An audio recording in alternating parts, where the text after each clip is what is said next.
Kenapa harga minyak selalu dihitung per barel? Kenapa bukan per liter atau per ton? Dan yang lebih aneh, sebenarnya satu barel itu berapa sih? Jawabannya tidak sesederhana yang kamu kira. Satu barel minyak sama dengan sekitar 159 liter. Angka ini terlihat aneh. Kenapa bukan 100 liter? Atau 200? Dan lebih aneh lagi, sekarang minyak bahkan tidak disimpan dalam barel lagi. Jadi, kenapa istilah ini masih dipakai sampai sekarang? Ayo, kita mundur ke abad ke-19 saat industri minyak baru mulai berkembang di Amerika. Waktu itu, belum ada standar. Minyak dikirim pakai berbagai jenis tong. Tong kayu, tong whisky, bahkan tong bekas makanan. Masalahnya, ukuran semuanya berbeda. Bayangkan kamu jual minyak, tapi tiap pembeli dapat jumlah yang beda. Akhirnya, industri minyak butuh satu ukuran yang sama. Mereka sepakat, satu barel sama dengan 42 galon. Kenapa 42? Karena ini dianggap ukuran paling praktis. Cukup besar untuk efisien, tapi masih bisa diangkut manusia dan kuda saat itu. Dan kalau dikonversi, 42 galon sama dengan 159 liter. Sejak saat itu, angka ini tidak pernah berubah. Coba bayangkan, satu barel minyak sama dengan sekitar 800 botol air kecil, atau hampir 1,5 dram air besar. Sekarang bayangkan, satu negara bisa memproduksi jutaan barel per hari. Artinya, miliaran liter minyak bergerak setiap harinya di dunia.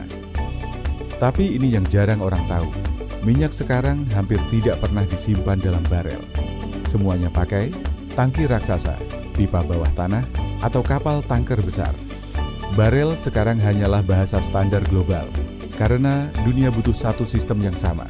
Dari Amerika sampai Timur Tengah, dari perusahaan kecil sampai negara besar, semua pakai barel untuk bicara harga minyak. Tanpa standar ini, perdagangan minyak akan jauh lebih rumit.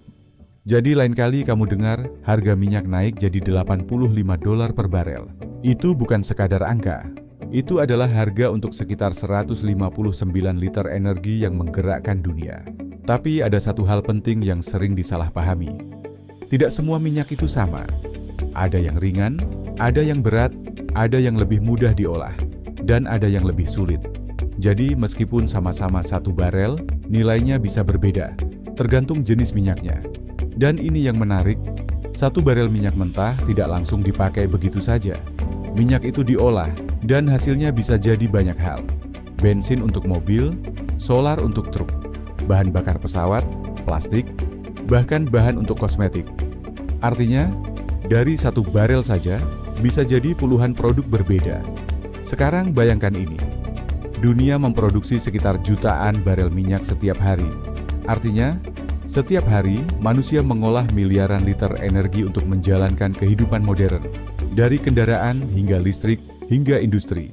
Dan satu lagi, harga minyak yang kamu lihat per barel itu bisa berubah setiap hari. Kenapa? Karena dipengaruhi oleh permintaan global, konflik geopolitik, produksi negara besar, dan kondisi ekonomi dunia. Jadi angka per barel itu sebenarnya adalah cerminan dari kondisi dunia saat itu. Dari tong kayu sederhana menjadi bahasa global energi. Kadang, hal kecil dari masa lalu justru membentuk dunia modern.